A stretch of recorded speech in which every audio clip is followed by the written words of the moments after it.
Terceiro ano, tudo bem? Vamos lá, mais uma aula, mais um tópico que a gente vai entrar, um assunto novo aí, que é a hidrografia. Se eu não me engano, é o quarto assunto que eu falei para vocês desde o início do ano que a gente ia seguir no nosso cronograma, tá? E agora, nessa parte aí, uma introduçãozinha básica sobre a hidrografia, os pontos específicos para a gente entrar em outros tópicos, né? Então, a primeira coisa que eu quero falar para vocês é a definição da hidrografia, né? Que é o ramo da parte da geografia física, que pega todas as águas, estuda todas as águas do planeta, que envolve dos rios, os mares, oceanos, lagos, geleiras, até o subsolo, as águas subterrâneas e da atmosfera, beleza? Quando a gente fala de hidrografia, a gente acaba falando de hidrosfera, né, que é a parte líquida da Terra, que pega em torno de 97% de toda a água do planeta. 97% do planeta é composto de água, tá? Agora foi melhor. Concentra principalmente o que? Desses 97%? Os oceanos e os mares, beleza? Porém, a gente pode dizer, né, que está acrescentando aí as águas dos rios, lagos e até mesmo a subterrânea. No total, né, de toda a água contida no nosso planeta, ele tem um volume de aproximadamente mais de 1 trilhão e 400 bilhões quilômetros cúbicos, né, em volume. Sendo que as águas continentais que a gente tem, né, que representa um pouco mais de 2% do planeta, ele fica com um volume já menor, né? Fica em torno de 38 bilhões de quilômetros cúbicos também. A água do estado líquido, né, que passa pela atmosfera em forma de vapor, né, que é um processo chamado evapotranspiração. Vocês já devem ter ouvido falar muito a evapotranspiração. Eu costumo até brincar falando que é o suor das árvores, né? Não só das árvores, a gente vê conforme o calor, a água também dos mares, oceanos e rios acaba evaporando. E aí ela vai até a atmosfera e formam as nuvens. E aí acaba tendo aquele ciclo da água, que a gente fala que é um ciclo hidrológico, né? Que ele não para. As baixas temperaturas também da atmosfera fazem esse vapor se condensar, né? Passando para o seu espaço, do seu espaço, né? Do seu estado líquido, e aí ela acaba se precipitando na superfície terrestre, beleza? Agora, lembra do ciclo da água que eu citei anteriormente? Então, é justamente isso, né? O ciclo da água é o movimento que faz em toda a natureza. Esse movimento, ele não acaba, ele é infinito e é circular, né? Esse é um movimento contínuo que ele não acaba. Ele ocorre através pelo processo da evaporação das águas da superfície, que vai dos rios, lagos, oceanos e tudo que a gente vê, né, do planeta Terra. E também da transpiração de todos os seres vivos, tá? Que envolve dos seres humanos, animais e também das plantas, que a gente acaba até modificando o clima de uma região dependendo, né, dessa transpiração da vegetação. Então isso pode ocorrer também. Então, o ciclo da água ele pode envolver tanto os rios quanto os seres vivos, beleza? São os dois, para ser mais exato. Como é que ocorre o processo? Né? O processo, o vapor da água, que é proveniente da evaporação, ela forma as nuvens da atmosfera. Quando essas nuvens elas chegam à sua saturação, a 100%, né? Elas atingem a altitude elevada e aí tem as chuvas, né? Essas acabam se formando, pois a temperatura cai e a água acaba se transformando no estado líquido, que é a condensação. Essa água que cai das chuvas, né, ela vai para onde? Ela continua abastecendo os oceanos, os rios e até mesmo os lagos. Depois a água ela vai evaporar novamente e assim vai formar o ciclo de novo. Então, como eu falei para vocês, esse ciclo ele é contínuo, tá? Ele vai, evapora, forma as nuvens, chega à saturação, fica pesado, né? O nível de nuvem, lá na nuvem, e aí ela acaba descarregando, e aí chove e vai abastecendo todas essas regiões. Josivan, como é que isso ocorre para ir para o subsolo? Pode ser uma pergunta, né? Então, e muitas das vezes, por isso que as plantas, a vegetação ela é importante, porque as folhas elas amortecem né, as gotículas de chuva, e conforme elas amortecem, quando ela cai no solo, ela infiltra mais facilmente. Quando não tem uma vegetação, geralmente quando a chuva ela cai, ela desliza e o solo ele não tem esse poder, né, de absorver tudo. Então aquela água que fica infiltrada lá no subsolo, né, essas águas subterrâneas, dependendo, ela pode ser uma água de uma chuva de um ano atrás, pode ser de um mês, de uma semana, isso varia. E aí infiltrando, por isso que muitas das vezes, Josivan, não está chovendo em tal região há muito tempo, mas aí continua tendo uma água de uma nascente ali, continua saindo a água, né? Nesse caso é porque essa água foi de uma chuva de muito tempo atrás, beleza? Então quando o solo está completamente encharcado, a água acaba saindo. Isso ocorre bastante. Por isso que esse processo de destruição da vegetação acaba prejudicando também as nascentes. Beleza?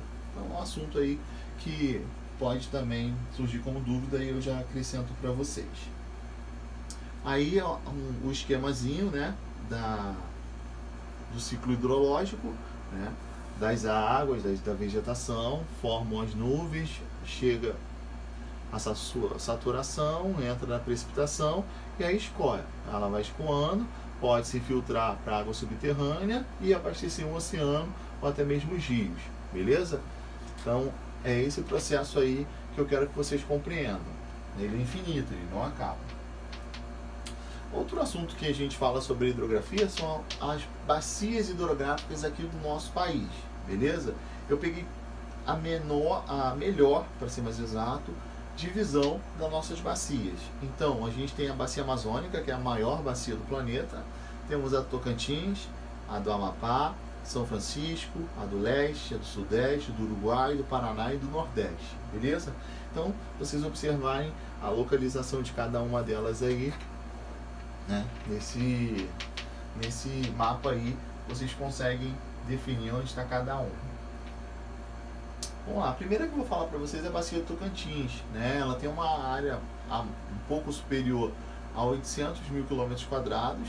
A bacia do Tocantins, do Rio, ela vem do Rio Tocantins-Araguaia, é a maior bacia hidrográfica inteiramente situada no território brasileiro. Tá?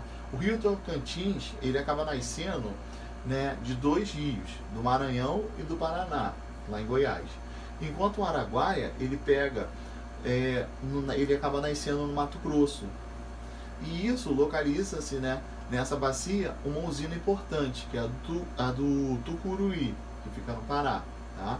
Que abastece vários projetos de extração, principalmente de ferro e alumínio na região.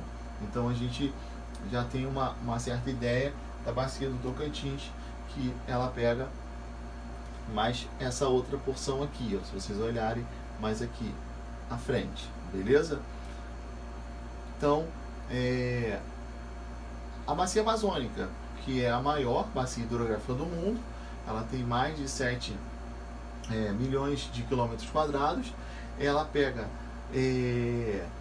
mais da metade dessa bacia, ela está localizada no Brasil, então é uma boa. Só que ela também pega terras de outros países aqui da América do Sul, né, territórios, que é Bolívia, Peru, Colômbia, Venezuela, Guiana e a Guiana Francesa e Suriname.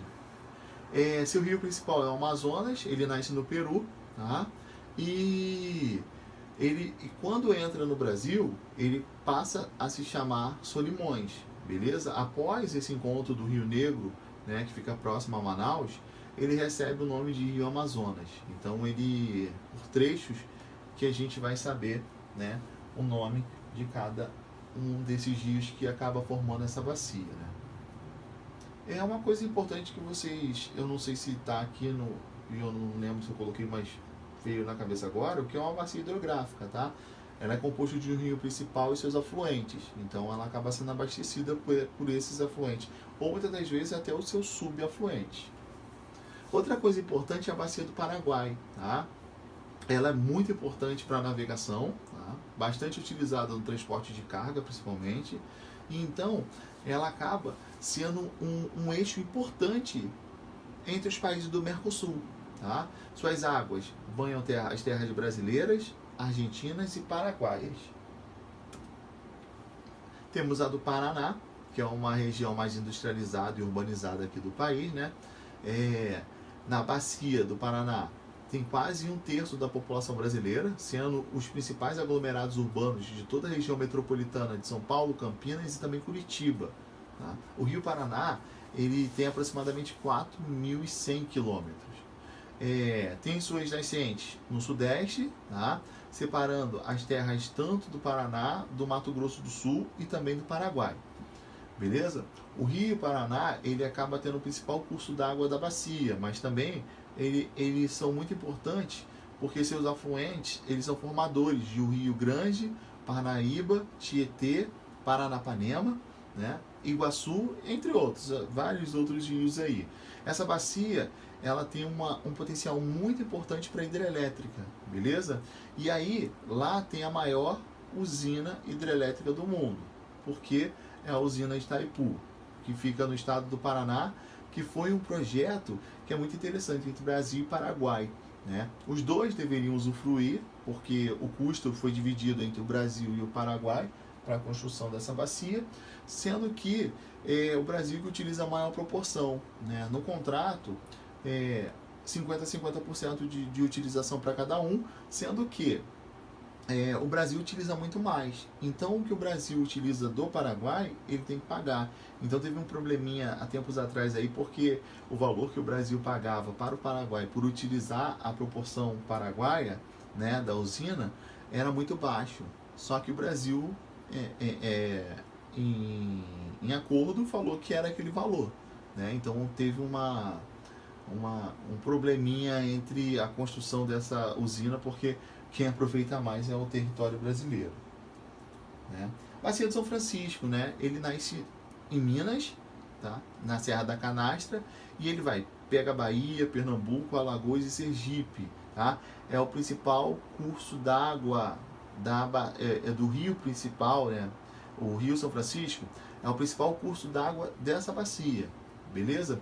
Ele tem mais de 2.700 quilômetros e tem mais de 168 afluentes, né? Grande parte dessa importância política, econômica e social, principalmente da região Nordeste, porque ele é navegável. Então, 1.800 quilômetros dessa região ele acaba, né, sendo navegável, desde Pirapora, em Minas Gerais, que vai até Paulo Afonso, né, na Cachoeira, que fica mais à frente. O principal aglomerado populacional da bacia do Rio São Francisco corresponde à região metropolitana de BH e no alto da região de São Francisco. Galera, o Nordeste depende muito dessa bacia, tá? Então, ela tem a sua tamanha importância para aquela região ali. Então, por isso que vocês ouvem falar muito nessa bacia. Então, ela tem um contexto importante, né, para o Nordeste. A bacia do Uruguai, né, formada pelo rio Uruguai e seus afluentes, ele acaba desaguando na parte do estuário do Rio da Prata, né, já fora aqui do Brasil. O Rio Uruguai ele é formado pelos rios Canoas e Pelotas e serve como a divisa entre os estados de Santa Catarina e Rio Grande do Sul. Faz ainda uma fronteira entre o Brasil e a Argentina e Uruguai. Deságua no oceano após chegar a mais de 1.400 quilômetros percorridos, né? E a região hidrográfica do Uruguai ela apresenta grande potencial também hidrelétrico. Possui uma das maiores relações de energia por quilômetro quadrado no mundo.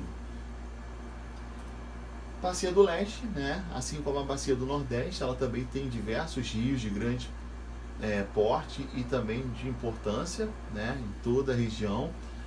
Entre eles a gente tem o Rio Pardo, Jequitinhonha, Paraíba do Sul, Vaza Barris, e entre outros, beleza?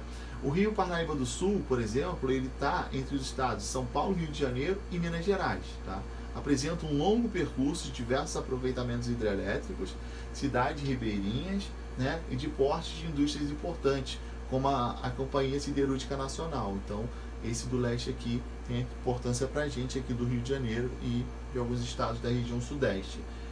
Muita população ribeirinha depende dessas bacias, não só do leste, como a do São Francisco, na Amazônia. Então, o Rio Amazonas, por exemplo, tem muita gente que vive 100%, né, dessa bacia ou até mesmo do rio. A bacia do Sudeste é composta pelo rio, né, de importância do Jacuí, Itajaí e Ribeira de Iguape, né? Os mesmos possuem importância regional pela participação das atividades de transporte hidroviário, a mesma coisa que os outros, e abastecimento também e geração de energia elétrica. Essa é a importância do Sudeste. No Nordeste, abrange diversos rios de grande porte, tá? De significado regional. Entre eles a Acaraú, Jaguaribe, Piranhas, Una, entre outros. O rio ele tem uma forma de fronteira entre o estado do Piauí e o Maranhão, desde suas nascentes de Serra da Tabatinga até o Oceano Atlântico, né? E ele também é importante na parte da hidrovia, né? Porque ele ajuda muito no transporte dos produtos agrícolas da região. Beleza? Então, parei aqui. Na próxima aula eu prossigo e termino esse assunto.